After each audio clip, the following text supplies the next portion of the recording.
બીજા તબક્કાની વાતચીત અને બીજા તબક્કાની વાતચીત પહેલા જે ડેવલપમેન્ટ આવ્યા છે તે ખરેખર ચોંકાવનારા છે અને જો તોની વચ્ચે આ વાતચીત છે સૌથી પહેલા તો એ ડાઉટ છે કે આ વાતચીત થવાની છે કે કેમ ઈરાન અમેરિકા વાતચીતને લઈને સસ્પેન્સ અત્યારે જોવા મળી રહ્યા છે આવું એટલા માટે કારણ કે જ્યાં આવતીકાલે પાકિસ્તાનના ઇસ્લામાબાદમાં શાંતિ વાર્તા થવાની છે અને તે પહેલા અમેરિકા જો કે શાંતિ વાર્તા માટે તૈયાર છે અને અમેરિકાનું જે ડેલિગેશન છે જે પ્રતિનિધિ મંડળ છે તે અમેરિકાથી નીકળી ગયું છે પાકિસ્તાન આવી પણ રહ્યું છે એટલે એક પક્ષ આ તરફ એ સંકેત આપે છે કે અમે તૈયાર છીએ અને બીજી તરફનો પક્ષ એટલે કે ઈરાન અને ઈરાન અત્યારે વાતચીતથી ઇનકાર કરે છે કે તે વાતચીત કરવા માંગતું નથી પાકિસ્તાનનો દાવો છે કે ઈરાન વાતચીત માટે તૈયાર છે અને ઈરાનનું ડેલિગેશન પણ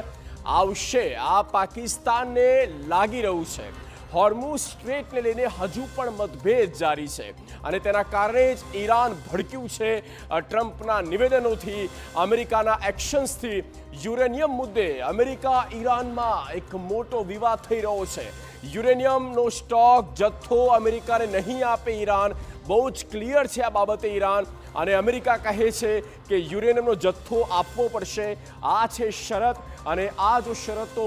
માન્ય રહે છે તો પછી શાંતિ વાર્તા માટે અથવા તો કહો કે યુદ્ધ વિરામને આગળ લઈ જવા માટે થઈને આપણે ટેબલ પર આવી શકીએ છીએ તો